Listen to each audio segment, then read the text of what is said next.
This is the Can Crushers Wrestling Podcast. The following contest is scheduled for one fall. Let's go nuts! It's Jimmy Nuts! Right out of the door! With your hosts, Mark Martinez. Because I'm the Mark and I'm awesome! The Guru. Today I'm going to break it down for all you simpleton sweat hogs listening out there in Can Crusher Nation. I don't mean to come out here week after week and toot my own horn, but toot. And the English Professor. It is I, the English professor from the County of Kings, speaking the English of the Queen. Hey, this is former WWE superstar Duke, the Dumpster Drosy, and you are listening to the Can Crushers Podcast. And welcome back to another edition of Can Crushers Spotlight. I am your host, Mark the Mark Martinez, and joining me from his humble abode is the smart one of this podcast, the English professor, Mr. John Padlano. John, how are you doing tonight? I'm doing great. We have a very interesting guest for this week's Spotlight. This guy's been in the ring with everybody. Everybody. Yes. Name a name. Vader, Sting, Larry Zbyszko. The list goes on and on. This guy's been in the ring with them. Our guest this week is Randy Hogan. Oh, yeah. Oh, that's Randy Savage. No, this is the guy that was, what you gonna do? No, that's Hulk Hogan. So wait a minute. What? Who is this guy? I guess we'll find out. No, we're kidding. Randy Hogan spent a lot of years in the business. You've seen him on TV against the names I mentioned. Mr. Perfect, Iron Koloff, The Powers of Pain, Dustin Rhodes. Dustin Rhodes' very first match on TV, I'll put it that way. So he had to run into Dusty. He must have, yes. The question is, when did this guy get his start? Because you seem to remember him from his NWA WCW days. I swear I saw him maybe even in the early 80s, early to mid 80s on WWF television, fighting the Heenan family members in tag team action. So that's because you didn't get NWA then. That's true. That's a good point. But let's ask the man himself. We have to. We really do. He's been, like you said, in the ring with everybody. I hope we get some great stories here. But we have to do one thing first, John, and what's that? We have to hear from our buddy Al Snow over at Collar and Elbow. Yeah, he'll tell you that Collar and Elbow's the greatest wrestling brand out there for apparel, hats, hoodies, tees, all that cool stuff, and we have an amazing promo code, John. It is Can Crushers, all one word, capital C in Can, capital C in Crushers. If you use that promo code, I promise you guys, you will save 10% on your order. You promise them. You have my word. You do. All right, guys, here comes Al Snow, and when we come back, we'll talk to the one, the only, Randy Hogan, and hopefully he answers our questions. Wrestling. A love and a passion we all share. I've started a wrestling brand. The wrestling brand. A brand founded on the aspects of wrestling. Two entities working together to create a product that connect emotionally for people everywhere. Collar and Elbow is the brand. Passion and love for wrestling is the drive. I am Al Snow, and this is Collar and Elbow, the wrestling brand.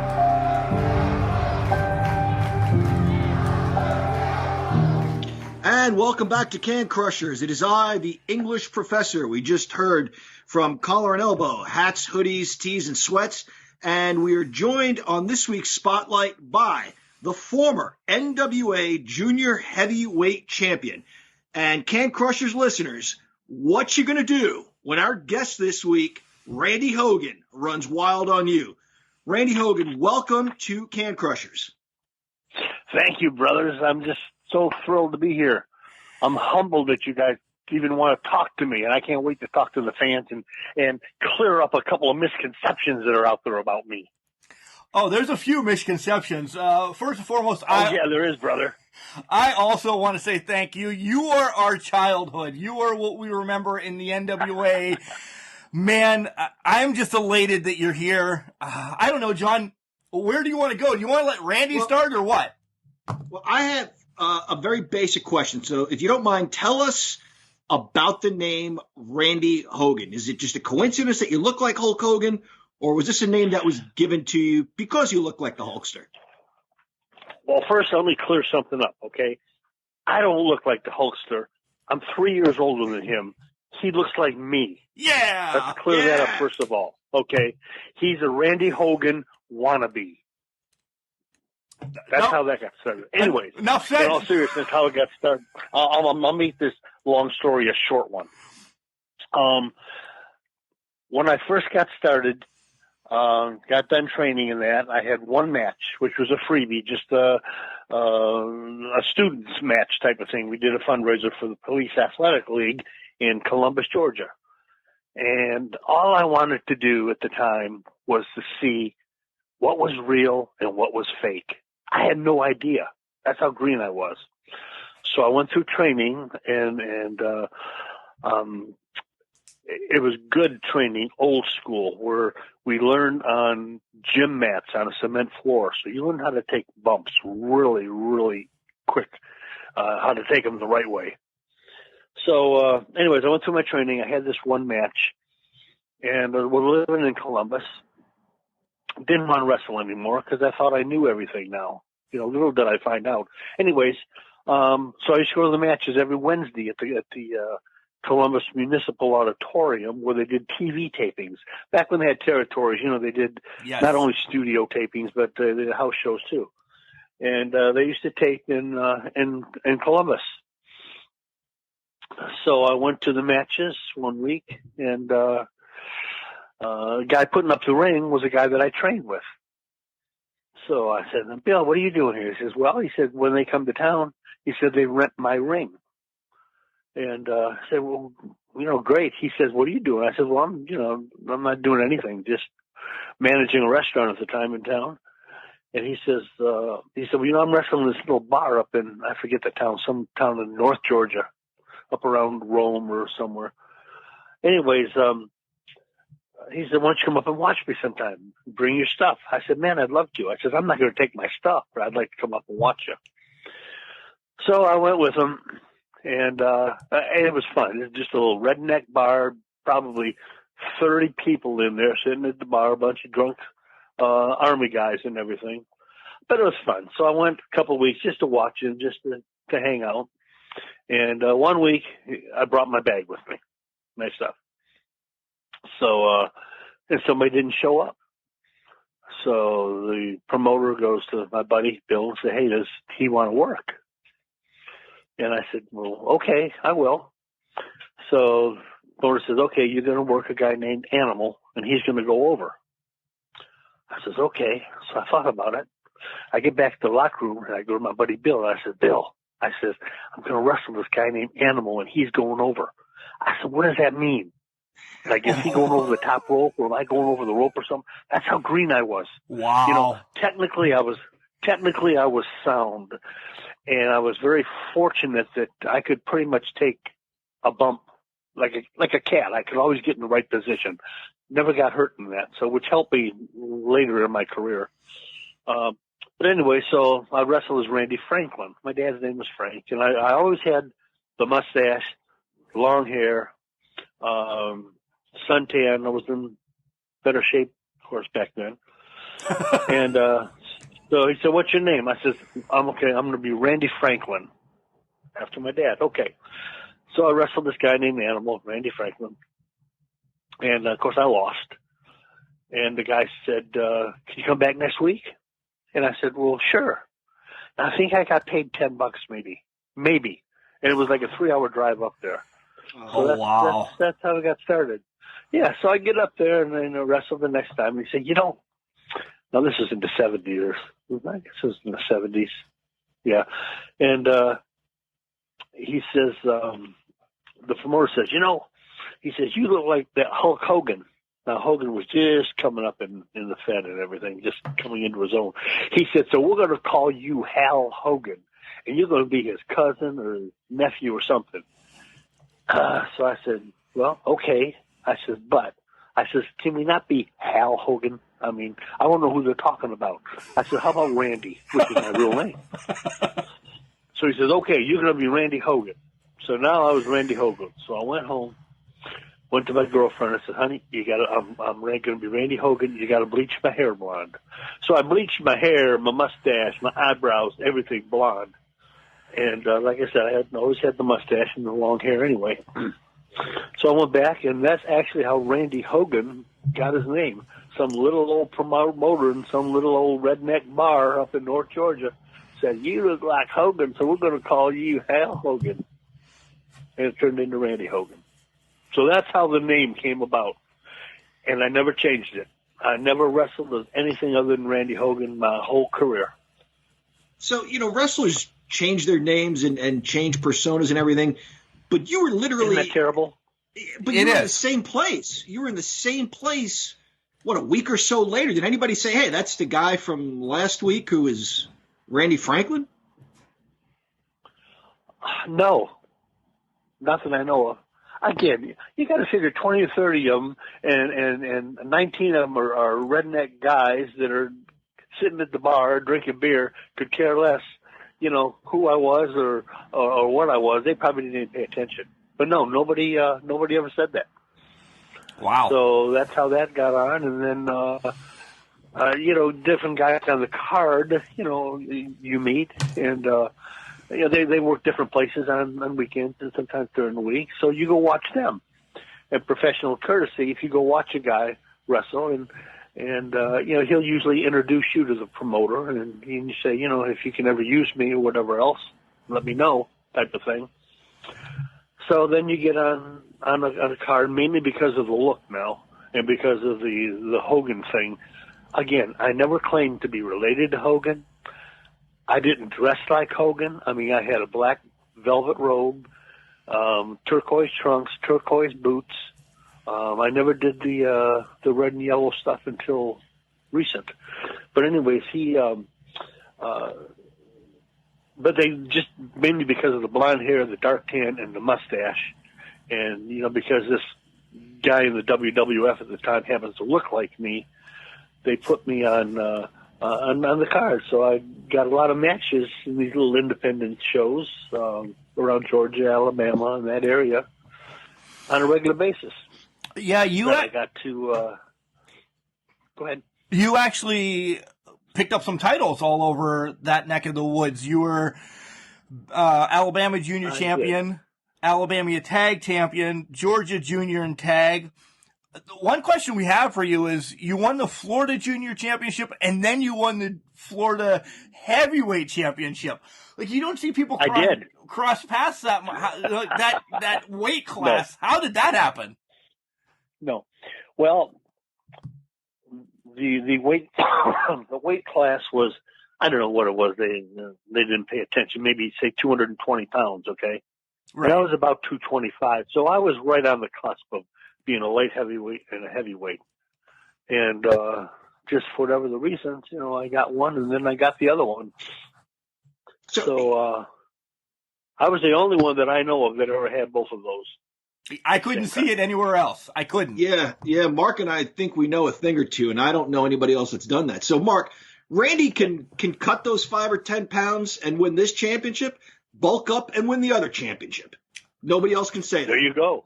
So he was actually 2 belts Randy before we had 2 belts Becky or whatever the hell she was. Anybody else. Yeah. Absolutely right. That was right. Double belt jobber of the times, I'm telling you. Right?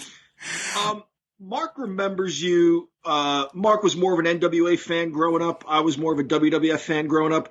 You did some work in the WWF. Am I right, or am I dreaming? In the early to mid 80s? I did a few one-off shows when they would come through town and that. Just to fill in. I didn't work regularly with them. I did work regularly with NWA, and then when Crockett took it over and turned it to WCW, of course, I stayed right through with that. There were about, I would guess maybe 6 or 8 of us, jobbers or enhancement people or whatever you want to call us. And again, I'm not offended by those terms, so feel free to use them if you choose. When NWA had it, it was strictly, you were a piece of meat, squash jobs. That was it. You didn't fight back. You didn't throw a punch. You got in there, you locked up, and you got pummeled for 3 or 4 minutes, and you went home. Well, when WCW took over, which was Jim Herd, I guess, and Bischoff and guys, they wanted actually guys that knew how to work. So that's why a lot of those old jobbers of the day disappeared, because they didn't keep them. There was guys like me, George South, Italian Stallion. Like I said, there was 5 or 6 of us that we could actually work with a technically sound wrestler, okay, like a Ricky Steamboat or a Brad Armstrong, or we could take the bumps and be a piece of meat for a Vader or the Road Warriors or whoever, We could swim in any pond, and that's what they were looking for. So that was job security. I don't know how it is now in the locker rooms.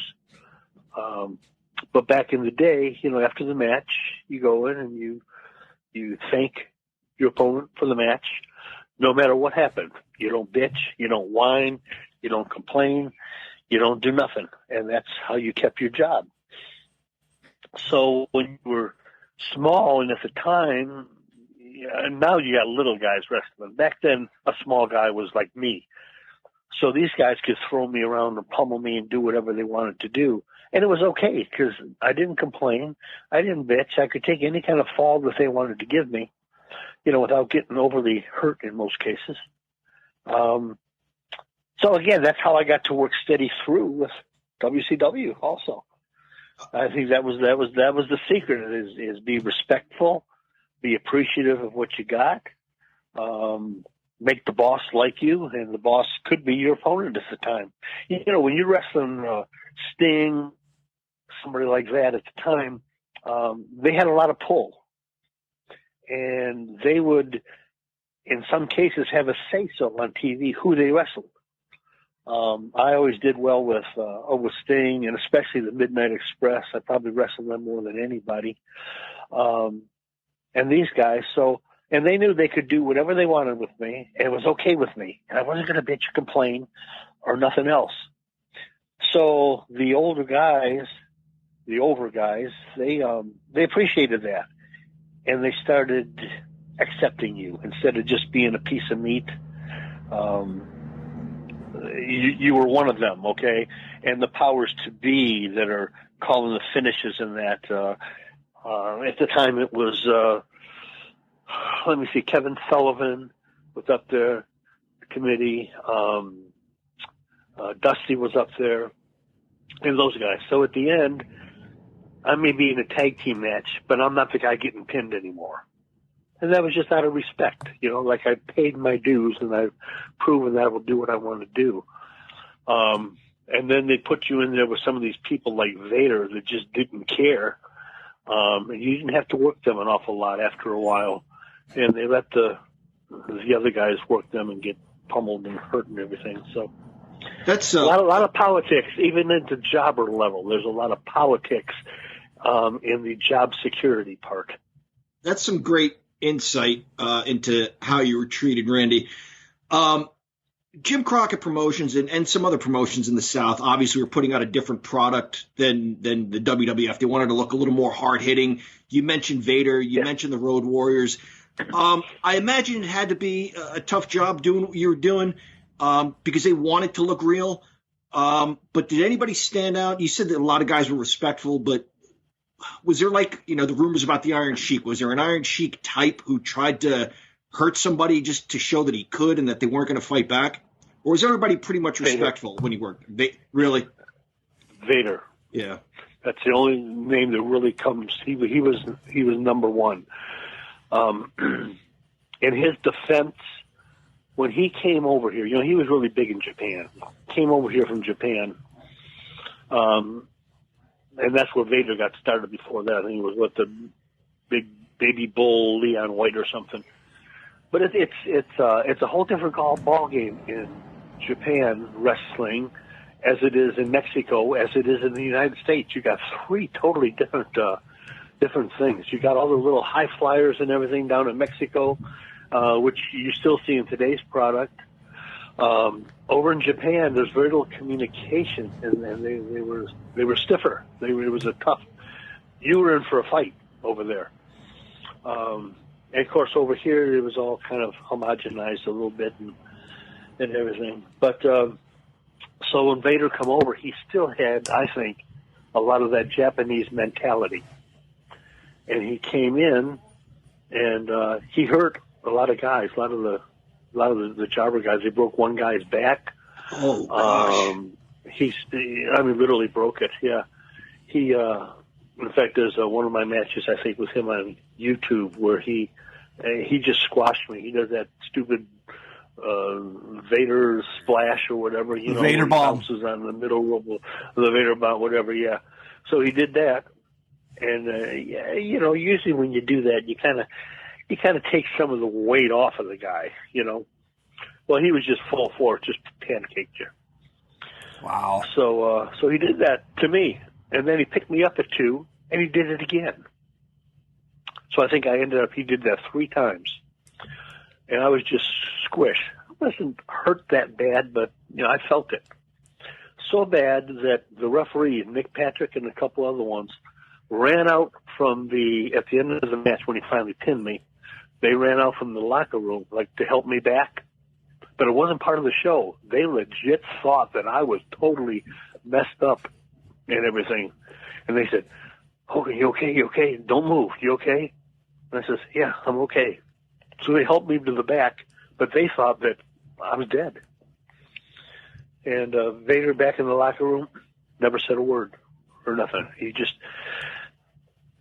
didn't care. That was the problem. His attitude, he just didn't care. It was my job to make him look big and mean and cruel and everything else.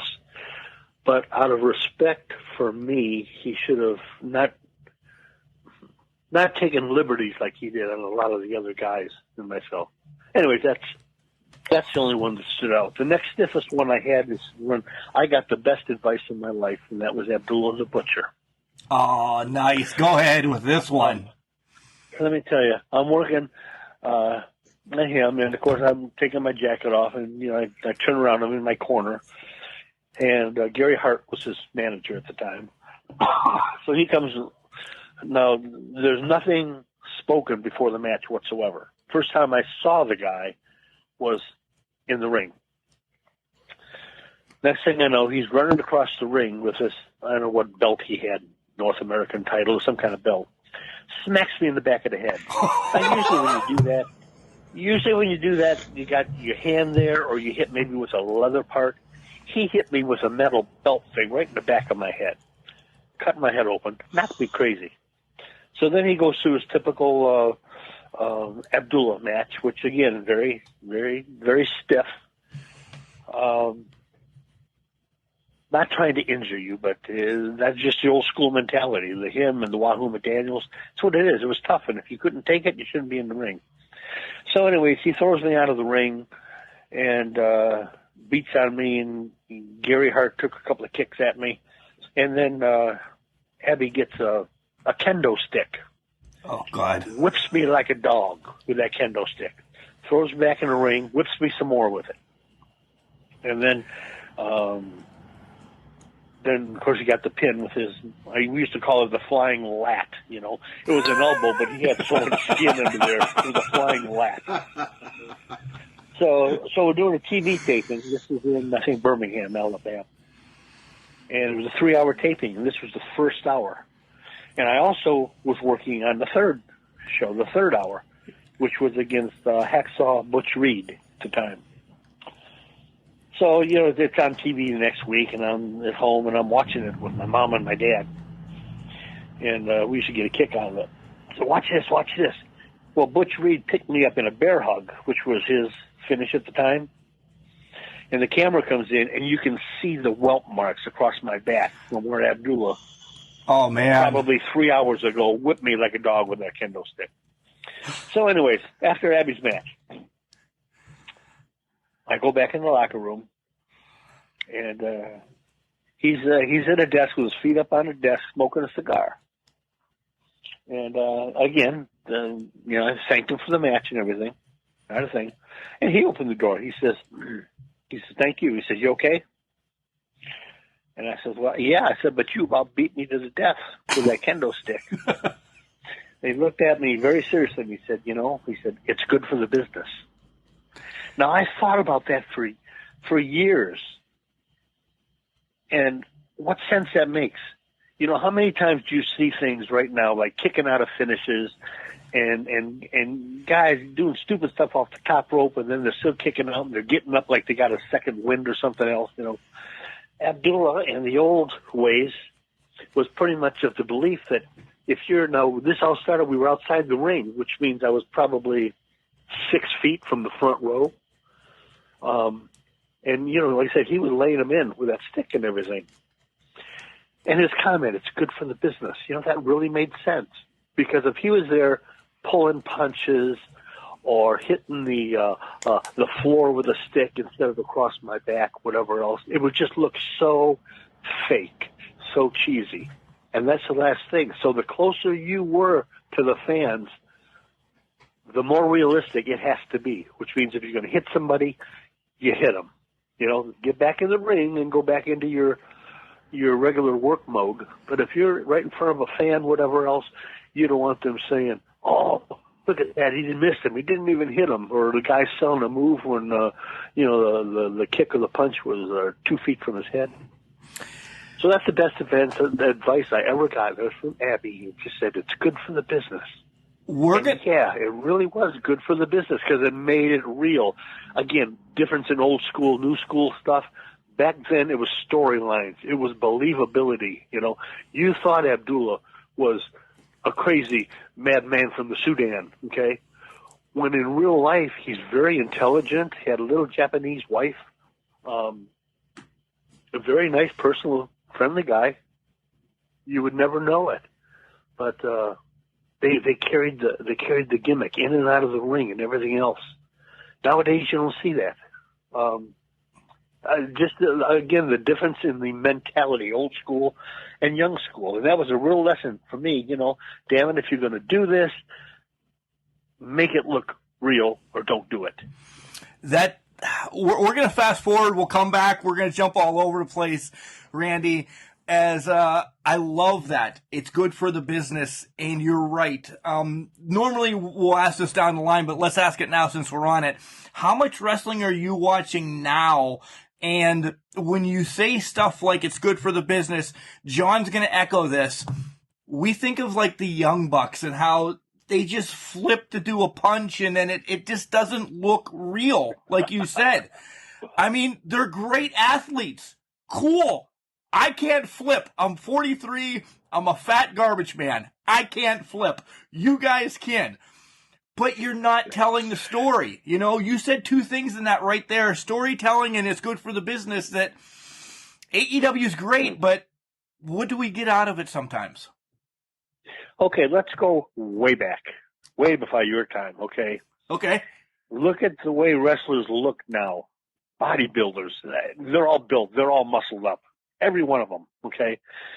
Go back to the days of Dusty Rhodes, Dick the Bruiser. Yep. Guys like that, Right now you might have a Kevin Owens or something that is of a normal-sized body, but now they're all pretty boys. They're all gymnastics. They're all taught the same cookie-cutter way, There are no finishers anymore. I mean, how many times do you watch Jeff Hardy go for his twist of fate and miss it? I mean, 9 out of 10. In one week he or goes overall. for it, yeah. And they push him off, okay? The Young Bucks, what do they weigh, 150 pounds apiece?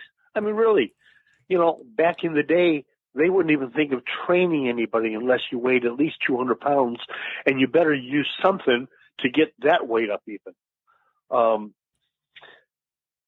There are no finishers anymore. When you No say use finishers. something, Everybody, they kick out of. Go ahead. when you say use something, do you mean enhancement something? Yes. Okay. All right. Go ahead. I'm sorry. I just wanted to clarify that. That's what I thought. Okay. Everybody was on the gas back in the day. Everybody was juicing. Everybody. So, but they didn't know back then what they know about it now. Okay? Back then, the worst thing about steroids was they worked. So guys would take more and take more. And then they get older, like Lex Luger and like Nikita Koloff and like Animal or like Hawk and everybody else. All of a sudden, you know, their kidneys are shutting down, their liver's gone, their whole body is screwed up from the years of abuse. So, but they didn't know that back in the day. The thing was, okay, you weigh 200 pounds, we need you at 220, 225. Do what you do. So you did what you could do. So that was, you know, I didn't get caught up real strong in that. You know, it's funny because I'm an old man now, okay? But back in the day, I used to take, you know, some steroids, but basically testosterone injections to make me bigger. Now, as an old man, I take testosterone injections just to keep my body moving. So it's funny how that works. Now it's therapeutic. Back then it was a no-no. Right. Anyways, finishing holds. You know, there are none anymore. Everybody kicks out of everybody's finish. Yeah. In the old days, if you did something off the top rope, that was a finish. Whether it be a simple, like a cross body block or something else. Wow, he came off the top rope. You know, he did a frog splash or whatever else. That was a finish. Nobody ever kicked out. I mean, up until recent, nobody would ever kick out or think of kicking out of the Undertaker's tombstone or Goldberg's jackhammer or anything else. You know, when a finish was a finish. Now there are none. Again, here I go, old school, no school. And I don't mean to sound too old, but I'm trying to make a comparison. To answer your question, I watch the product every week. Every week. Here. I appreciate the athleticism, the way they look and everything else. I don't appreciate the way that professional wrestling, which is no more, it's sports entertainment, but I'm not happy with the way it's progressed. You know, what got us hooked as fans as a little kid, and even if you're younger and you got hooked on the Hulk Hogan, you know, at the time, wow, here's the Iron Sheik, this Iranian guy, and here's this All-American guy coming up, and he's going to win, and you were invested in the characters, invested in it. There is nobody on the horizon now to be invested in. There is no Hulk Hogan's, Bruno Sammartino's, Ric Flair's. There's none of that anymore. No. There's you got a Roman Reigns, you know, who's, you don't know if he's a good guy or a bad guy, and you don't know if he's going to win, if he's going to fight his cousin, or if they're going to realign, and when that's going to break up. And the only character that I really am getting invested in is the Fiend. Bray Wyatt is wonderful in that role, almost like an Undertaker type thing. If the powers to be don't bury him like they bury everybody else.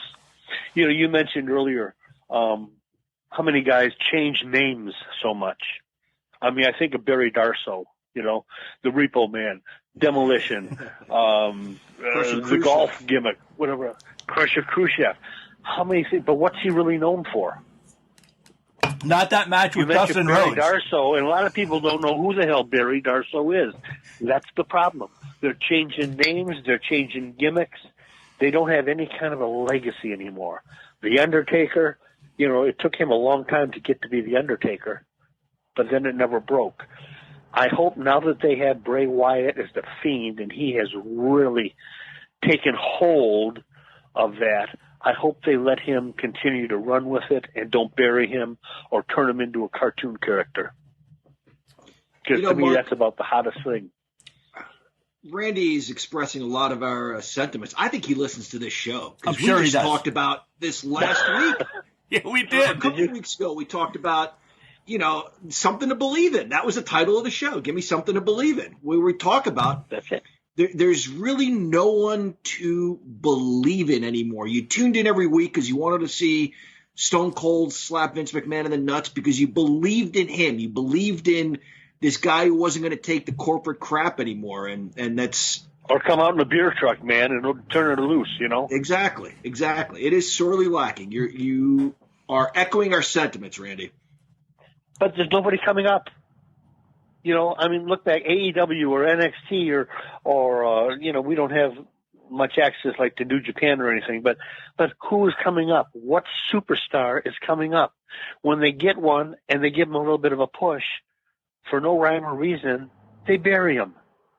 Yeah, we say that. I think one of the best talented workers up there right now in the Fed is Dolph Ziggler. I've said that for years. And he's nothing but now a mid-card, you know, upper job type guy. You know, but he does what he's told. He's making a good paycheck, which is why he's still there. But he can wrestle. He's got mic skills. He's got a look. He's got an attitude. I just think Dolph Ziggler could be not a mega superstar, but certainly could be something that they could build upon instead of just burying him. Braun Strowman. What happened to Braun Strowman? Here's this unbeatable beast, you know, and now you don't even hear about him. He went in that Drew swamp. McIntyre, they fire, and all of a sudden they bring him back now, you know, and he's the golden savior. I just don't understand the rhyme or the reason of it. You mentioned the Young Bucks. The Young Bucks, I don't care for AEW, personally. I'll tell you why. And it's an old school mentality, but I never miss Raw and SmackDown. I'll go in and out on Wednesday nights. I'll flip channels between NXT and AEW. I can't get invested in people I don't know. Probably 60 to 70% of the AEW or NXT guys I never heard of before. They're not stars. They're not superstars. I turn in WWE and I know just about everybody. I turn on SmackDown and I know everybody. But the other two, I don't know them, so I don't want to see them. So I don't watch them. Maybe that's just old mentality. I don't know. And when I do watch them, they're all doing the same thing. They're doing the same moves, like Jim Ross said. You know, they're all doing the same thing, the same moves, the same finishes. If I see one more guy trying to give somebody a kick or a super kick, does everybody do super kicks? Everybody does. I mean, everybody, male or female. Yeah, somebody's always kicking somebody in the head. The next time you watch any of the shows, I challenge you to pick any match you want, and pick how many wrestling moves you actually see in that move. Not kicks, not punches, not stuff like that. Actually wrestling moves. That should be a challenge for us this weekend, John. That should be a challenge for us this weekend. All right. Really count how many real wrestling moves, you know. And you won't. You'll see a lot of punches. You'll see a lot of kicks.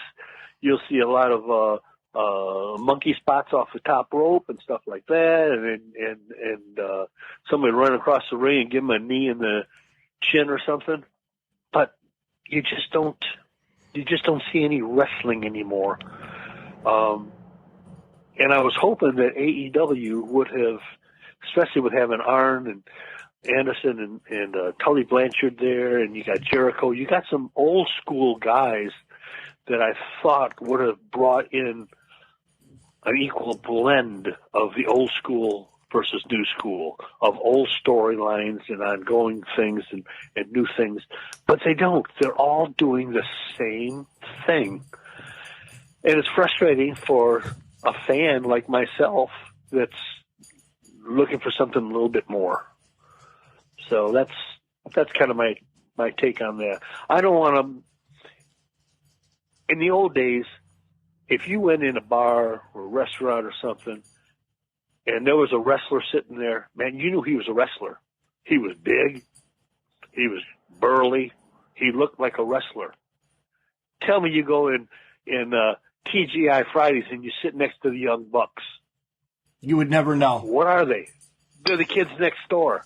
Yeah, or Leo Rush or whatever 160-pound guys you got in there, you know? I just don't get it. I don't get how they give guys a push. Like, look what they did to Ricochet. They built him so quick for about 3 months, and now he's jobbing out. Yep. I mean, what happened to Ricochet? He didn't piss nobody off. So I don't know if it's a writing problem. I don't know if it's a Vince problem. I don't know what it is. But I don't think AEW is going to go any farther than it is. And it's not because they don't have talented people, but I just don't think they're listening to the right people. I think Tully and Arn should really put their input in there. Jericho, you know, he's halftime wrestler, halftime rock and roller, so, you know, I'm sure he's got other things to do. Cody Rhodes is another mid-carder at best. If he didn't have the connections with Tony Khan, he wouldn't be nowhere. You know, he couldn't make it in the Fed. Dustin could wrestle circles around him, but yet Cody, you'd think he's the next big thing. And Cody was never nothing but a mid-carder ever. And if it wasn't for Dusty, he probably wouldn't have got to be that. Anyways, I'm on a rant. I'm sorry. No, that's all right. Fine. That's all right. It's your show. Why don't we know about these guys, Randy, in your estimation? Because if you look at the old days where Mark and I grew up, it was an hour, maybe two, depending on the show you watched, squash after squash after squash. Now these guys are getting 15 to 20 minutes on a microphone, but you say we still don't really know them. I'm not disagreeing with you, but why do you think that is? Why don't we know these guys like we knew them 20, 30 years ago? Promotion. In the old days, they built guys. I mean, somebody may come in with a gimmick or whatever else, but they kept that gimmick and they built upon it. They built guys from the ground up. I remember Kevin Sullivan starting down here in Florida with Mike Graham, you know, the Boston Battler or something. And then he grew through Florida, through Dusty and Eddie Graham, who had really brilliant minds ahead of the time. And they would take a Sullivan and they would build him. Florida built so many guys, even your superstar Billy Grahams, who ended up big up in New York and that worked and started down here. Your Harley Race was down here. Flair in the Carolinas and Florida. They would take somebody and they would mold them, just like they did Bruno Sammartino. Where was Bruno the world champion? 7 years, I think. Yeah. Backlund had it for a couple of 3 years. Look what they did to Hulk Hogan. You know, Sterling Golden out in AWA days, you know, being a heel. All of a sudden, he comes in as an All-American super guy, and he's a hero and changes the whole business. It's promotional stuff. They don't do that anymore with the guys. You don't know the guys because they're not letting you know them. All you see is a match. The promos they cut, most of them are all scripted, as you know. In the old days, if there was a big match coming up, a Starrcade or something, they would give the guys bullet points. And they would cut their own promos, getting the information in that they wanted to get out, but in their own words, their own personalities. They don't do it now, especially the women. That's what's disappointing to me. You know, women's wrestling in the old days, Joyce Grable and Moolah and them, they were tough. They were tough women wrestlers. And then they got into the eye candy, and they couldn't wrestle away out of a paper bag, but they looked pretty. Now you got a bit of a combination where you've got girls that can actually work. I'm thinking like Charlotte Flair, I'm a fan of, Natalia, big fans of them, workhorses. Most of them are all second or third generation wrestlers, though. So they grew up with a bit of an old school mentality and training and background from their fathers. Right. Do you ever wonder why? And take AEW. They got Jericho and Cody and Dustin Rhodes and the Feds bringing back Goldberg and the Undertaker's showing up and they need extra ratings and that to bring in Stone Cold or The Rock will make an appearance. Why is it they bring all the old guys back? Because they're new guys. They don't know how to promote them. They don't know how to sell them. So when they need a lift, when they need something, they bring back the old guys. Yeah.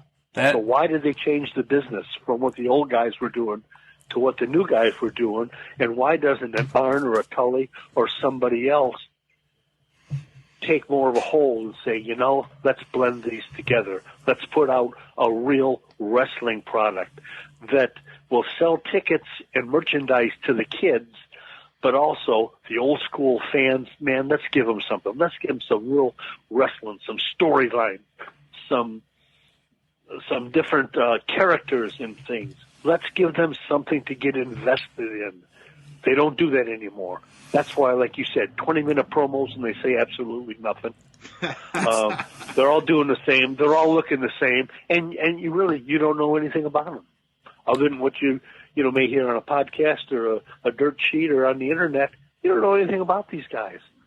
Yeah. And again, like I said earlier, because there's no superstars, none of the associations are building the next Hulk Hogan, Ric Flair, Bruno Sammartino, Harley Race. They're not building them anymore. I think Vince felt that he got a little bit burned. When the Bret Hart thing happened and Bret jumped to WCW, Hogan jumps to WCW. Back then, Vince used to put a lot of his faith in the world champion, which is why they held the titles longer and they had, I think, more credibility. And then Vince realized, these guys are just going to screw me. So instead of building my promotion around one or two wrestlers, I'm not going to build it around any of them. I'm going to build the wrestlers around WWE. I'm going to make it around the Federation and not rely on any one star who may just go to the competition and screw me next week. That's a great point. That's a great point. It's an old man's opinion. It's an old man's opinion. It's a great point. Back in August, shifting gears a little bit, Cody Rhodes put out an open challenge for the TNT Championship, and at one point there was a rumor going around that you were going to challenge him. Whatever happened to that? But I have no idea. You didn't start it? Started. Oh, you didn't I start was it? like anybody else. I opened it up, and all of a sudden there's a promo there with Randy and Cody, and I'm challenging Cody and all this stuff. I don't know nothing about it. I mean, it was good publicity. I had a ball with it, but I knew nothing about it. All right. I thought maybe you had the inner workings with Arn or Telly or somebody, and you're like, hey, let's just get you to run wild one more time. Like an action Mike Jackson. Yes. Remember that? I do. The Alabama junior heavyweight champion. He's actually the guy who got me on with NWA in the first place. But anyways, he was on AEW, maybe 3-4 months ago. And he's like almost 70 years old. And man, he was going. He was going. But I get blown up just walking from the locker room to the ring. Welcome to our life. Second question before John jumps in again. We were talking about old school wrestling and everything like that. Did you have a chance to watch the reincarnation of the NWA, which, sadly to say, I think it's going to be dead again. But did you like any of the thing that Billy Corgan, Nick Aldis, and those guys were doing? What came out of their mouth and what showed up on the TV screen turned out to be two totally different things. Touche. Very disappointed. To bring back the studio feel. Nick Aldis, I knew back from when he was with TNA way back when as Magnus, I think, or Magnum or Magnus or whatever. Yep. But they had a great idea, just like AEW. They had a great idea. They all have these good ideas, but when it comes down to putting it on paper and putting it on the screen on television, they're all doing the same thing. For some reason, they leave their business plan on the desk and don't take it, bring it to fruition at all. It was very disappointing. Nick Aldis, I think he was great. Great wrestler, had a great look. Everything else, what was it? Tim Storm or whatever. Yep. older guy, but still muscled up, could still go, to build upon it. And every once in a while they bring another guy in. But it's like when TNA went to Impact and now you don't know who's affiliated with who. They just changed. They just changed their whole business plan. Billy Corgan was going to go back to old studio style, old school, bring wrestling back to what it was. Everybody wanted that. Cody Rhodes stood up there, the same thing with AEW. We're taking wrestling back to where it was. Oh, you didn't, Cody. You let your fans down. You let everybody down. So now you're working at a bar regularly up in Jacksonville. NXT is always, in the people's mind, going to be just a farm team for WWE. They're never going to be credible major associations like they wanted. They're all going to take on Vince. They're all going to take him on. Ain't nobody going to take on Vince. Not in this lifetime. It's not going to happen. So let's rewind just a little bit to the good old days. And the first time I came across Randy Hogan on my TV, and tell me if you remember this, had to be 84, maybe 85. WWF television, the Heenan family, I think it was Big John Studd, the Missing Link, and I think he was managing Adrian Adonis at the time, before the whole adorable Adrian thing with Jimmy Hart. And across the ring, I see two guys, and then my friend and I see, who we are sure, for a split second, is Hulk Hogan. It turns out it's Randy Hogan. Honest to God, I'm not messing around. No, it was not Randy. That was Hulk Hogan. It was not Randy Hogan. It was not. I remember, and I've been asked about that so many times. Was that you? Was that you? No, it was not me. So it's kind of like the Scott Colton, it's just not me. I'd like to say it was. Nope. I had never, again, I was down in Georgia, Florida. I never even went up north to see, and I'd never been in Madison Square Garden or places like that. Much less be on a front row on a TV on a wrestling show. So that was not me, but I know exactly what you're talking about and who you're talking about. He was just a fan that looked like me and that other Hogan guy.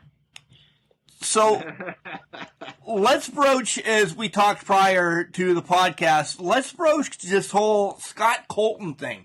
You look up your name, Randy Hogan, on like Cage Match Wrestling or all these like fan sites. Wikipedia as well, yeah. How are you linked to Scott Colton besides... I don't have the faintest idea. I never heard of him before until this whole thing started coming up, And then I looked and I said, well, Scott Colton, So I looked him up, and he does look like me. He didn't have the mustache. His hair was a little shorter, but facially, body-wise, doing the job, he looked like me without a mustache. So somehow somebody said, oh, yeah, he shaved his mustache and changed his name. And then back in 90, whatever, he grew his mustache back and put the Hogan persona back on and that. Man, I don't know how this stuff gets started. I don't even know Scott Colton. So you never crossed paths with him. He hates you. Okay. Never. Stealing your gimmick. He was stealing your gimmick in the WWF. Isn't that funny, though? I mean, how that stuff gets started. Like Wikipedia, they got my hometown is wrong, my birth date is wrong, everything on there is wrong. I don't know where they get this stuff from. But anybody can change anything they want to on the internet anymore, Randy. I think I told you in text that social media is a great thing because everybody can have it and you can connect. But social media is a horrible thing because everybody can have it and everybody connects. So it's strange. It is. And it really doesn't help us. No. As wrestlers. We want the old kayfabe days to come. We want there were the baddest son of a bitch in the world, you know, that we're big and mean and we're tough and we're larger than life movie stars, whatever else. We're on TV every week, you know. That's how people used to look at us. Even me, getting jobbed out every week. You know, it didn't happen in house shows or arenas, but on TV, I'm getting my brains beat out every week. But yet I'd walk around a mall in my hometown and that back in the day, and somebody says, "Wow, are you Randy Hogan? Can I have your autograph?" Now, this didn't happen daily, but it happened enough that, you know, we were larger than life. And now they put it on and they find, oh, what? He owns some restaurants. He lives in Florida. He's got a dog, you know. They just killed it. Yeah, I agree. John's got a question for you, but I'm a mark for stupid stuff like this. I always wanted to go to TBS studios as a young child. We were heading to Florida one time, and apparently there weren't tapings that weekend. Plus, my parents didn't want to take me anyway. I cried once we hit Atlanta that they wouldn't take me. Can you tell me anything about the TBS studios? Was it, like, we hear the stories about the Sportatorium in Dallas, how it was pretty much a shit show. What was the studios like? Yes, well, they were small places, okay? The Sportatorium in Tampa, and even the one out in Texas, they were just like little, I don't know, little halls that you could fit, I don't know, maybe 100 people in or so, and usually they had all the crowd on one side of the ring, you know, and the cameras were on the other side. It was exciting, though. I mean, for me, because I'd never been in nothing like that either. I've been a fan, and here I am all of a sudden. My first time in NWA, WCW, same thing, TBS Studios, and I'm walking in the room, and I got Ricky Steamboat, Flair, Dusty Rhodes, Midnight Express, all these guys in the same room as me. We're all just sitting there. Terry Funk. So it was quite exciting. And of course, then when you go out, you got 100 people, but those 100 people who were in the crowd, they were very vocal. Oh. They'd be booing you and hissing you. And they were lively. Man, they were there for a show, and they wanted to be part of the show. It was wonderful. It was great. You know, you'd walk out usually between the cameras and get into the ring, and then you do your match. And off to the left side of the ring, they had the little announcer's podium or whatever it was. And you knew, you know, the cameras were always on one side. Now, you know, when they started doing house shows and that, if you're doing TV, you had to know where the cameras were, you know, because you had certain things, facial expressions and that, you had to face the cameras so the people's TV weren't looking at your back. Well, it wasn't that way at TBS and that. I mean, the cameras were right there, or there was a guy walking around with a camera on his shoulder. It was quite exciting. It really was. It sounds, was it? But it's a shame you missed it. I am. I was bummed. Was it like just a little building? I mean, what was it in? Like a? Oh, it was a. You know, if you go in a hotel, you got different meeting rooms. Oh yeah, like a ballroom or something. Well, TBS Studios the same way at TBS. They had different rooms, you know, meeting rooms and offices and stuff, and then they had one that was the studio that had the ring, you know, set up all the time and nice. and the set and everything, so it never changed. But it was just like a big meeting room. Like I said, they had all the crowd on one side. In fact, they did very similar in Memphis. Yeah. With Jerry Lawler. Again, all the crowd like around on one side, cameras on the other. Same setup. But, you know, there wasn't a whole lot of room in there, but there was all you needed. You know, you didn't see much activity outside of the ring because there wasn't room to do a whole lot of stuff. As far as fences or barriers or anything between you and the crowd, I mean, you know, you had maybe 3 feet. That's why back in them days, a lot of guys, they never got thrown out of the ring. And if they did get thrown out of the ring, it was on the camera side of the ring. Not only so you could see them, but they had room to flop on the floor instead of sitting on someone's lap. Right. Yeah, the craziest thing I ever remember happening there was Dusty attacking Tully Blanchard. Other than that, I mean, there was a little fight outside here or there, but Dusty was it Dusty or Magnum? It was Dusty with the bat. Yeah, taking care of Tully. That was the craziest thing I remember in that studio. Yep. But again, there were storylines, and people couldn't wait to go to the Omni that next week and see the match. You know, again, it was all goes back on characters and storylines that they built to the house shows. And then the house shows is where you really went and saw. You didn't see very seldom, other than a TV title, you wouldn't see any title matches on television, whether it be tag teams or world champion or whatever. You'd see the world champion or the tag team champions, but they wouldn't be in, very seldom would they be in a title match. They saved those for the arenas, for the house shows.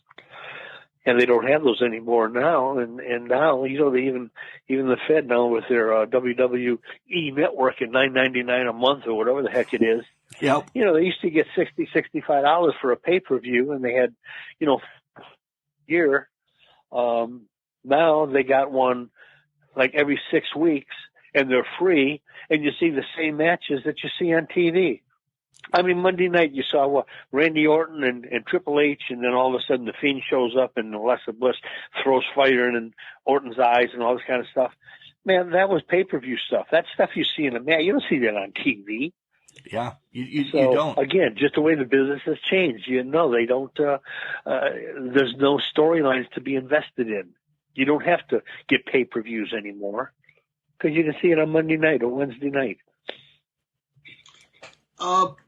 I was looking through a PWI magazine, Randy, from February of '93, which, you know, they're always a couple of months ahead or a couple of months behind, depending how you want to look at it. The news of February '93 is actually from the summer of '92. And I'm looking at a card here in Winter Haven at the North American Wrestling Federation at the Channel Lake Civic Center. And it tells me that Randy Hogan battled Buddy Valentine to a double disqualification. Talk to me about what's going on in some of these other promotions. You're not in the WWF. You're not in WCW. What's going on in some of these other when you're in back in the day in that, like say WCW, whatever, you know, you did TV, you did a house show occasionally, but you didn't work 4 or 5 nights a week very often. So on your nights off, like this one in Winter Haven, I didn't live far from there. On a night off, I would wrestle there. And Buddy Valentine was my big feud in the Central Florida area. He looked just like Greg Valentine. He used to go as a Valentine brother and everything. Great wrestler. But anyway, that was it. But again, storylines. This double disqualification ended up in a loser leave town match, and he lost. But we probably went at it for 6 months. Wow. Just once a month in this place, and just a little. Well, now they call them indie shows. Back then they were outlaw shows. Right. But they were fun again because you're right in the middle of the crowd. You know, you're taking the fight out into the crowd and throwing guys onto chairs and hitting them over the head and throwing them in trash cans and running them through the concession stand. It was just a lot of fun, you know. And the crowd ate it up and loved it. And again, instead of $100, they paid maybe $5 or $6 for a ticket to get in. You know, we didn't make any money. In fact, I usually made more money intermission selling pictures and stuff and keychains and stuff than I got paid for wrestling. Mark and But I it was fun. It kept you alive. Yeah, we saw some great outlaw shows back in the day. Mark and I did, and you're 100% right. The action in the ring was just superb. And again, you know, we just talked about this earlier. What makes you believe in someone? You'd see a guy in a 10-minute match, but you kind of knew who he was, and you knew if you loved him or hated him. Yeah, there were some fun shows Mark and I attended back in the day that were, you know, outlaw, independent, whatever you want to call them. Yeah. Randy, I want to ask you. Were, go ahead. They were different. Okay. It was just a whole different feel. You know, I think when you're doing TV or WCW or NWA, any of the big boys, it's a more sterile business type feel to it, and it has to be. Where the little outlaw independent shows, man, that audience, they're part of the show, you know, and you make them part of the show, and you find somebody really into it if you're a heel, and you're going to be picking on that old lady in that first or second row all night long, and she's going to get up and she's going to be shaking her hand at you, and everybody's going to be rooting her on. Man, that's what wrestling was all about. You know, it was a family activity. The good guys usually ended up winning one time or another. Autographs were free. The wrestlers were accessible to talk to, both coming in the arena, intermission, and everything else. That's what wrestling is. Yeah. To me. You're speaking. We love Jim Cornette and everything he says about wrestling, and you have a famous picture with him and. I love Jim Cornette. Right, you have a famous picture, you and Cornette. I guess it's mocking Hogan and Blassie. That yeah. How did that come about? Was it Cornette because he's a genius? It had nothing to do with him. We were at the TBS, and I had just wrestled against the Midnight Express, just coming back, and Bill Apter was there. And taking pictures. He says, I got an idea. And he had this picture of Blassie and Hogan with the 24-inch pythons and everything, you know. And, well, before that, okay, let me go before that. The reason that I found out years later that I was always Randy Hogan, I said. I never changed my name. Well, that was when Hogan was really coming up. They were just getting started thinking about the Monday Night Wars, stuff like that. And Hulk Hogan was WWF's main character. And WCW, who had me, was saying, you know, we're going to show our superiority over WWF. Hogan is their big guy. We're going to show the world what we do to Hogan's. Which is why I was getting jobbed out all the time. I didn't have the easy matches. I had the Vaders and I had the Road Warriors and I had the Abdullah Butchers and a lot of those guys. But that was all part of it because of the Hogan thing, the competition between WCW and WWF at the time. And I think they just used me, didn't make me change my name because they wanted to show the superiority over the Hogans. So anyways, back to the pictures. I just finished working the Midnight Express, came back in the locker room, and Apter was there. And he said, I got this idea. He says, this picture. He said, you know Blassie and that? And, of course, everybody knew about that picture. I said, yeah. He said, I want to do a little thing on you, a little mock thing up on you. He said, so I want you just to pose like Hogan did. Now, Cornette was just standing there. Cornette, well, hell, he said, let me be part of this too. So Apter says, well, okay. So Cornette got a magic marker and got a piece of paper, wrote like 24-centimeter pythons. He said, okay, I want you to get a crazy look on your face, pose like Hogan was doing, but don't flex. Don't flex nothing. He says, we don't want to see any muscle because it's all a comedy type thing. Yeah. Yeah, a rib. And so that's how the whole thing started. Jimmy Cornette was just standing by listening to what Apter's telling me. And Cornette says, well, shit. He said, let me be part of this. So he jumped right in, too. That's how that whole thing came about. Next thing I know, it's in Pro Wrestling Illustrated. And, you know, for probably, I don't know how many years, I had a copy, but of course it got lost 30 years ago. And a fan, I don't know how we were talking about it, had a copy of it, and he sent me a copy of that magazine. And this was maybe 7-8 months ago. Wow. So I had copies made of that page. It was the In Focus, you know, Randamania versus Hulkamania, it said. And I sell those on my website with pictures. Nice. It's got the whole article, and it's got those pictures in there. Yeah.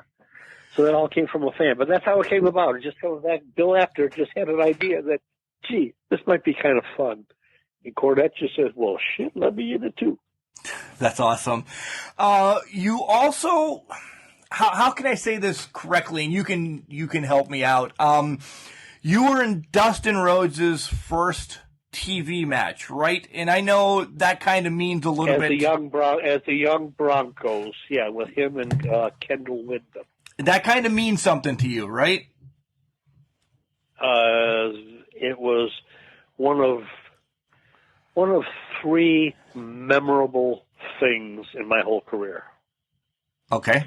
One of them was the first time I went to WCW. I'm in the locker room, and all those little jobbers are like a bunch of scared little kids sitting in the corner, looking at all our heroes out there.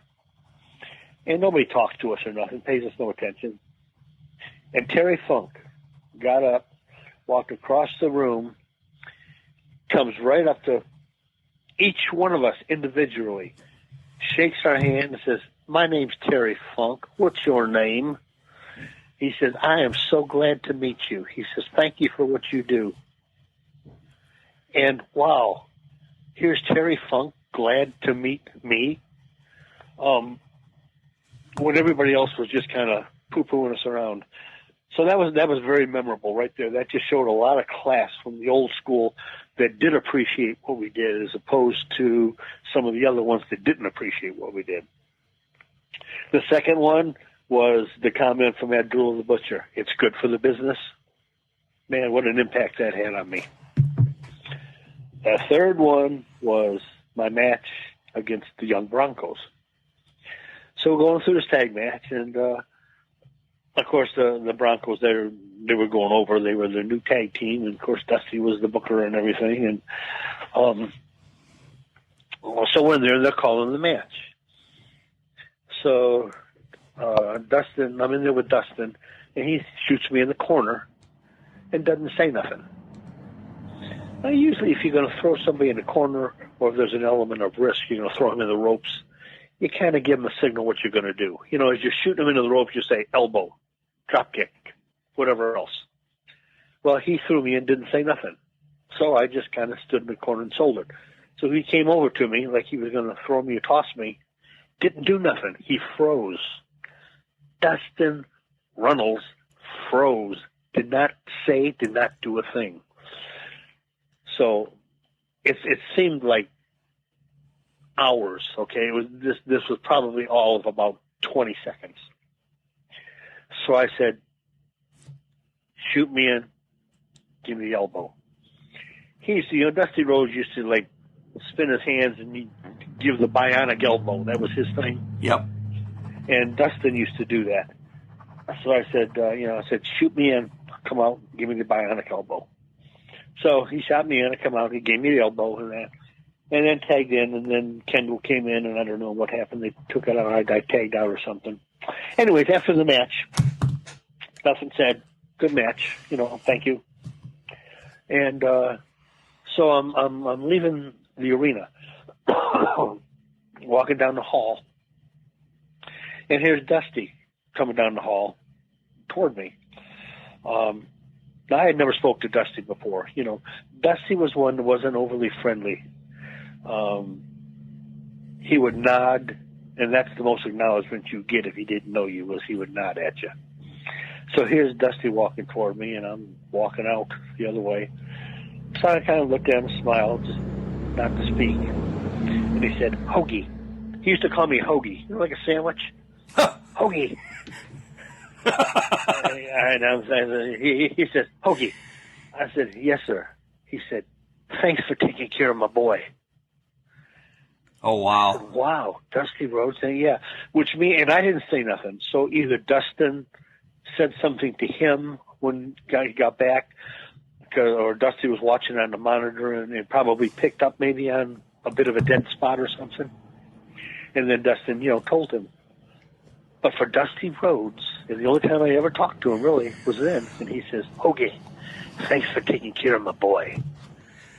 So those are my three biggies: Abdullah, Dusty, and Terry Funk. Those are the three highlights of my 30-year career. Wow. Three of the greatest in my book. Abdullah used to scare the bejesus out of me. I'm a huge Dusty fan. Me too. Yeah, you ought to be in the ring with him. And even worse than that, you ought to be in the ring with the Road Warriors. Now, they didn't know this shit was fake when they first started, okay? I mean, they wouldn't intentionally try to hurt you, but when they hit you or gave you like a forearm across your back, it was like getting hit with a telephone pole. I mean, these guys were big and they were strong, and you see them on TV because they're famous for the 30-minute squash matches, and now you're in there with them. That's, oh my God, now what? But again, out of respect, I didn't have to do any of that bad stuff. I was one where they would rush the ring, they'd throw one guy out, and I was the guy they threw out. That was my whole match. They'd get my partner, put him on top of Animal's shoulders. Hawk would come off the top rope with a lariat. They'd backflip the guy and pin him, and that was it. So all I did is I stepped in the ring, and I had one of them throw me out of the ring, and that was it. But you talk about easy money, scary-looking guys, right? Yeah, Abdullah. I never spoke to Abdullah, like I said, before the match. So I thought he was a madman from the Sudan or something. I didn't know. And I get back there, and it's like I'm talking to an English major. Very well-spoken, very intelligent, nothing like his character. Who did you love being in the ring with that you worked over and over all the time? I worked Sting a few times, which was always very respectful. Would always give you a little something. Like I said, the Midnight Express I absolutely loved. Every faction of them. I worked with Dennis Condrey and Randy Rose, and then I worked with Bobby Eaton and Stanley Lane and Bobby and Condrey. I just loved working them guys. And again, they always took care of me, Sting always took care of me. Who else did I work a lot? Gosh, I worked so many of them, like just one or two times, Luger I worked about 3 times.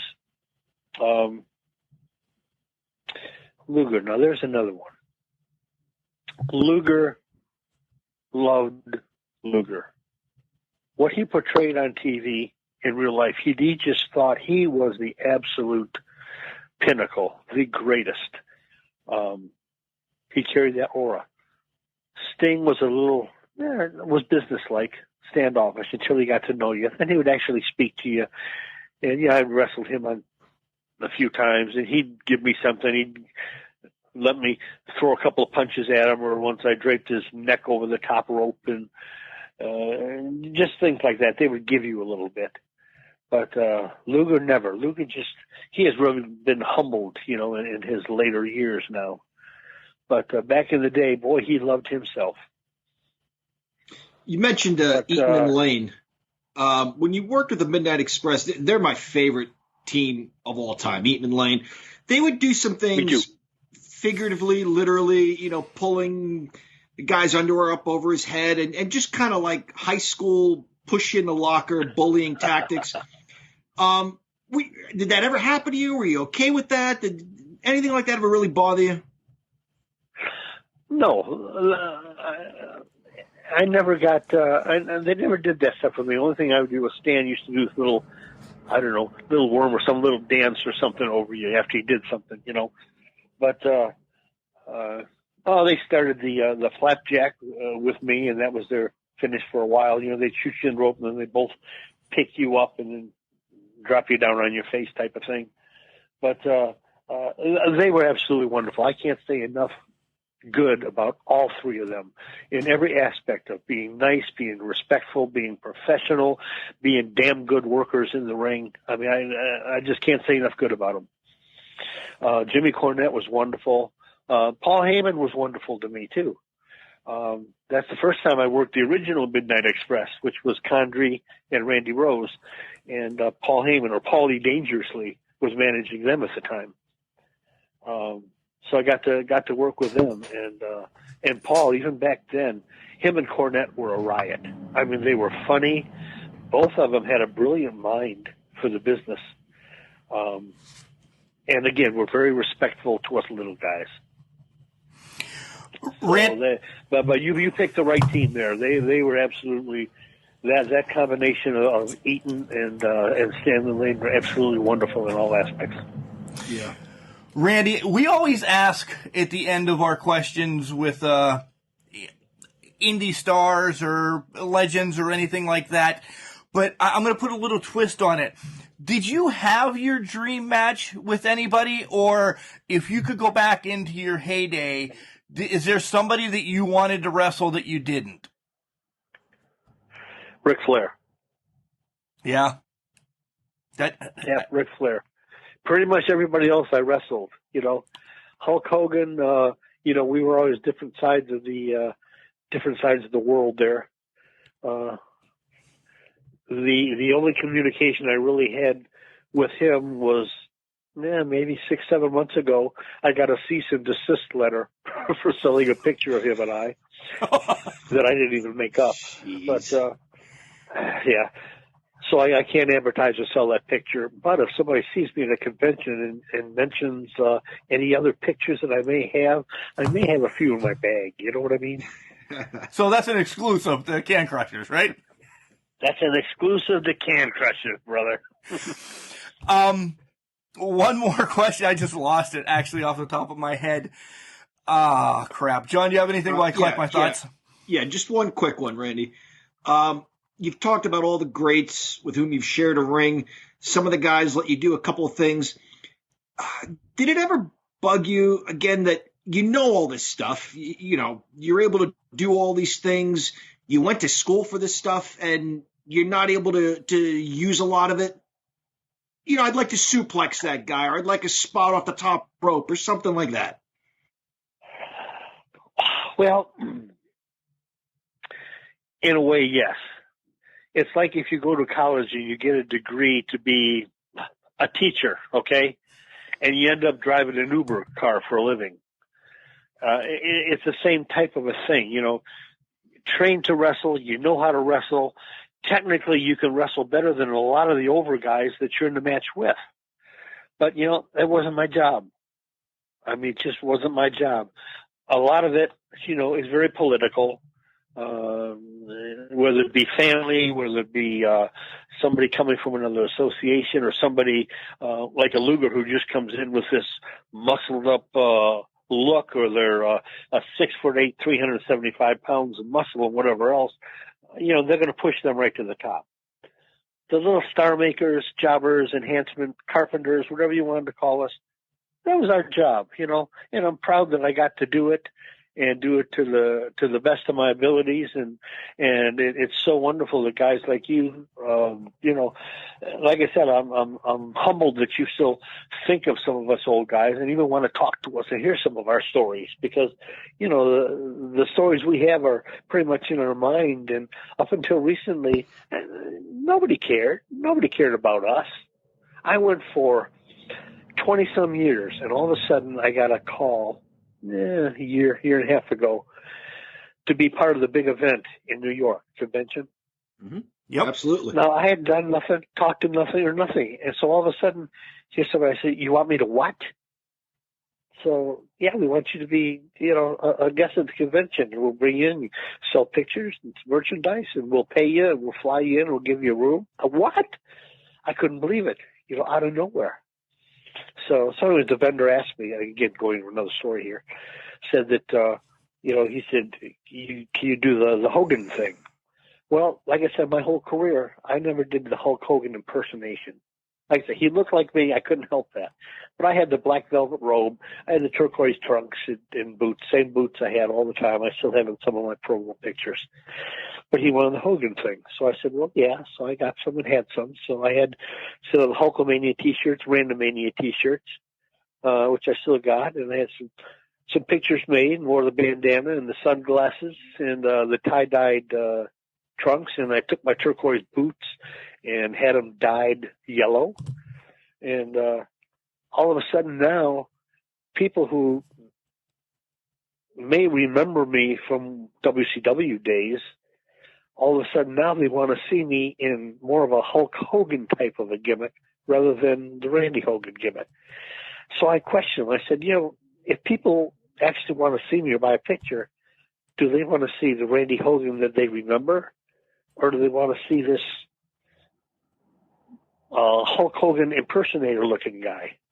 He said, let's do the Hulk Hogan thing. So that's kind of how the whole thing to date. When I go to conventions and that, I dress in the yellow and red or whatever else. You mentioned that whole Hogan thing. Yeah. Us having you on is your pleasure. Honestly, Randy, it's our privilege. We know that without you and fellow hard workers like yourself, Mark will back me up on this, there's no Saturday mornings. Right. There's no Saturday nights. There's no Sunday afternoons. There's none of that. So you were an integral part of our childhood and what we loved watching on TV, for sure. Well, like I said, I'm just humbled, and I'm in awe of the fact that people like you and just regular fans or people on the internet actually, not that they care about me, but care about maybe some of my history or some of my stories or shit. I'm going to be 70 years old. I mean, the fact that I'm still alive is better than a hell of a lot of them right now. So that's just true. Like I said, I am just humbled and in awe that, like I said, there's absolutely no ego whatsoever here. I was just lucky to have the right kind of a look and be at the right place. I guess at the right time. Although if that was true, I would be a superstar, and you'd be talking to Hulk Hogan about did he ever meet Randy Hogan? I don't know. That's another story, But I have two things I want to ask you. Then we'll let you go. One, I want you to tell everybody where they can buy your shirts and stuff like that. And then I'll save the last one until you get done promoting yourself. We want all your social medias and everything. Okay, well, I'm an old school guy. I'm not very tech savvy. It's all I can do to get on Facebook, okay? So anybody who wants any of my merchandise at all, and I've got Randamania T-shirts, I've got, well, not NWO, I got HWO, Hogan's World Order, signature T-shirts. I got keychains. I got about 10 different pictures on there. Got bandanas. I got sunglasses. Everything signed. Everything autographed. Everything really inexpensive as opposed to the other guys. But if you want some Randy Hogan stuff, where do you think you go? You go to Facebook to Randy Hogan stuff. It's pretty easy. Makes sense. That's it. It's pretty easy. Randy Hogan stuff. And that's it. You want Randy Hogan stuff? Look up Randy Hogan stuff. It's got my merchandise on there. I'll have like when this podcast comes out, I'll have it posted on that and my other personal site. I'll have if I have any appearances coming up, I post those. Like I'll be in Connecticut next week at M&J Video and Collectibles doing a virtual and a meet and greet on Friday the 22nd. Nice. And then again, as the conventions get started, with this COVID, you never know. They're going today and they're canceled tomorrow. So I'm booked for quite a few of them, and we'll see if they all come out. But again, they'll all be listed on a regular basis on Randy Hogan stuff. We were at a big event, John. I don't know how long ago it was, 3-4 years ago, maybe. We got lost going to New York. We got lost coming back. You slept most of the time. He's a great co-pilot, Randy. But I did see that they announced that March 6th is their big event for 2021. Did they contact you yet for that one? The big event you're talking about now? Yeah. Yes, but I just heard through the grapevine that it's going to be canceled. As of right now, it's on, and I am booked. Okay.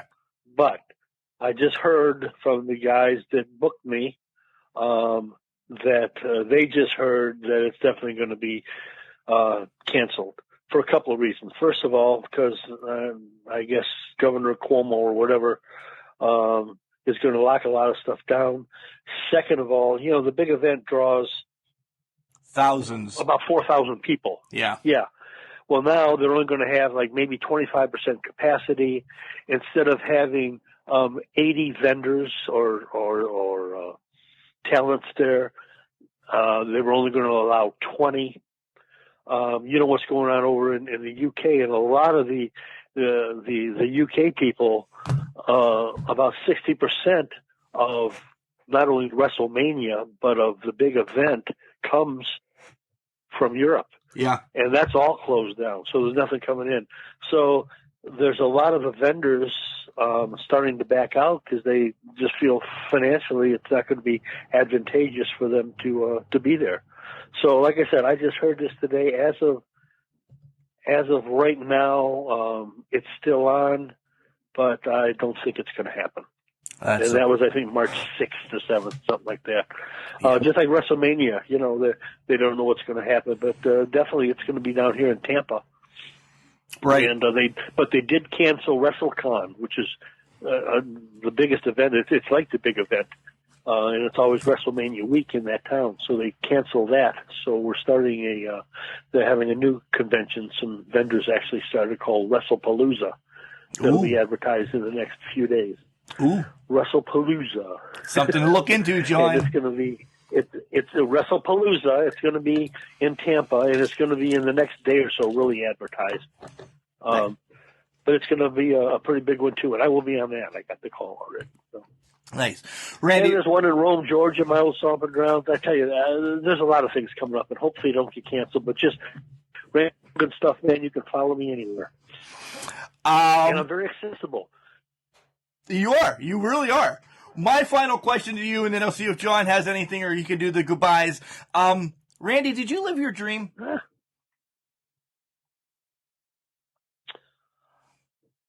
I think I'm still asleep dreaming it.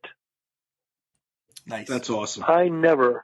When I was a little kid, 7, 8 years old, my grandparents got me hooked on professional wrestling. Now, my mom and dad, it was kind of tongue-in-cheek. You know, people think about wrestling. My grandparents believed every last punch, every last thing, okay? This was back in the day of the Sheik and Bobo Brazil and Nick the Bruiser, Killer Kowalski, Wild Bull Curry, guys like this. So they got me started as a fan, and they used to take me to the matches downtown Detroit when they'd come, you know, monthly or whatever it was, to see these guys. So I grew up a fan of these, never thinking of being a wrestler, never wanted to be a wrestler or anything. And so to finally get to the point where I actually met a couple of wrestlers, a long story again, we'll save for another show. You know, I played in a band in Columbus, Georgia, and the wrestlers I told you, went to the auditorium on Wednesdays, and they stayed at the Holiday Inn that I was at. And I got to be friends with a couple of them, Eddie Mansfield being one of them, the Continental Lover, who was the one that went on, 2020, I guess, and exposed things. Anyways, got to them, and like I said, was in the restaurant business, and restaurant closed, and I said, you know, I wonder if this wrestling's real or fake, which took me back to Columbus, Georgia, training with Ted and Jerry Oates, who had Marty Jannetty there and some other guys. But when I first stepped in the ring of training, I had tears in my eyes. It's like, I can't believe this. If only my grandma and grandpa were here, you know, if only they could see this. Here I am in a wrestling ring. So, you know, as far as living the dream, man, I'm still living the dream. I can't believe I did it, much less having people like you actually want to talk to me. It blows my mind. It just really does. I am so appreciative. It brings tears in my eyes just thinking about it to this very day. So, yeah, I lived the dream. I'm living the dream, and I ain't going to stop. I love that. You never story. know. One more match. Oh, yes. Oh, my God, yes. I say one more match, and my wife's in the background saying, no way. Oh, my God, you just got me pumped up right now. I love how you linked it to your grandma and grandpa, because my grandfather's the one that got me involved in wrestling. And this podcast, you know, my grandfather's been passed for years now, but I know, because I'm a true believer, he hears what we're doing in wrestling, and he's got a smile on his face, and that just gave me tingles right now. So he's my ride or die with wrestling, along with John, of course. But you know, I just wonder if my grandma and grandpa realize this shit's fake, though. I wonder if they finally know that it's not real. My grandfather does not. He does not. Of course, I've had 2 knees replaced. About 4 months ago, I had a full ankle replacement, which the only person ever had one of those done has been Jimmy Snuka that I know of. Ankle replacement. I had 6 heart attacks, triple bypass about 5 or 6 years ago. A lot of it affiliated with my wrestling past and everything else. So don't ever let me hear anybody say that wrestling's fake. I'll pull a John Stossel on them, you know? 6 heart attacks. Oh my God, 6 heart attacks. Yeah. First one when I was 42. You know, did you happen to see Mickey Rourke's movie, The Wrestler? Yeah, absolutely. When it was out. That's my life story. First of all, you know, he didn't have time for his family. Wrestling, his career took over family. His name was Randy. Randy the whatever he was. Ram. In the movie. Randy. He had a heart attack, still came back and wrestled more matches after he shouldn't have, but it's just in his blood. It's all part of it. That's like the whole thing. That's just my life story. Wow. Just like they say No Holds Barred, Hulk Hogan's first movie. What was his brother's name in No Holds Barred with Zeus and everything? It was Randy. Randy. Yeah, there you go. Wow. So living the dream, man. That's right. I don't know why all these people are picking on me and this Hulk Hogan guy wants to look like me and starts dressing like me and stuff. I don't know where all that gets started. Why they start putting my name in movies and everything. But yeah, man, I am living the dream.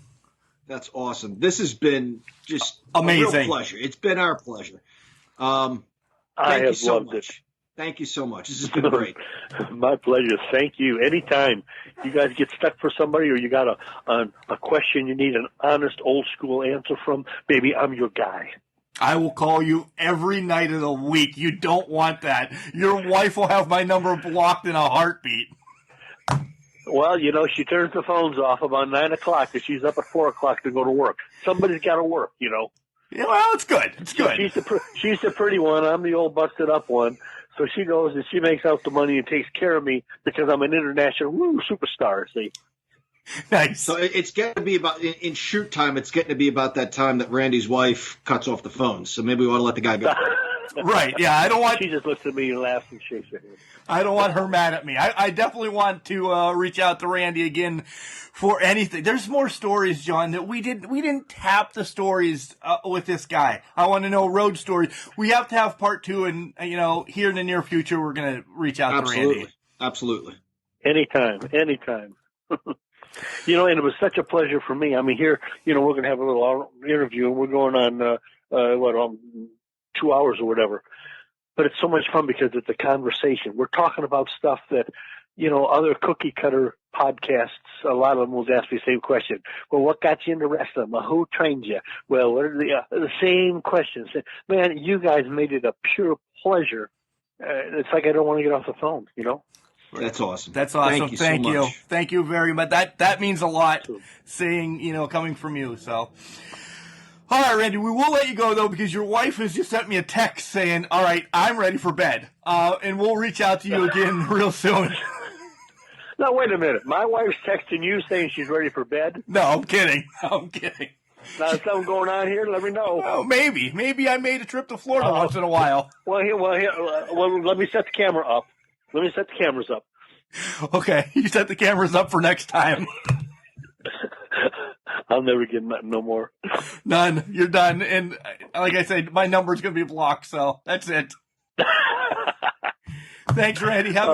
Mark and John, thank you so much. Like I said, you made an old man really happy today. You made us happy. Thank you. Thank you. Mm-hmm. Mark, it's crazy to think that Randy Hogan's fate was decided, in a certain sense, by politics because of how he looks and because of the name under which he wrestled, and WCW is trying to compete with the WWF. They take it out on this guy. I mean, this guy was essentially a casualty of a war between two big companies. This was great insight into the politics of pro wrestling. You know, we think we know, we don't know. And this was some great insight into that.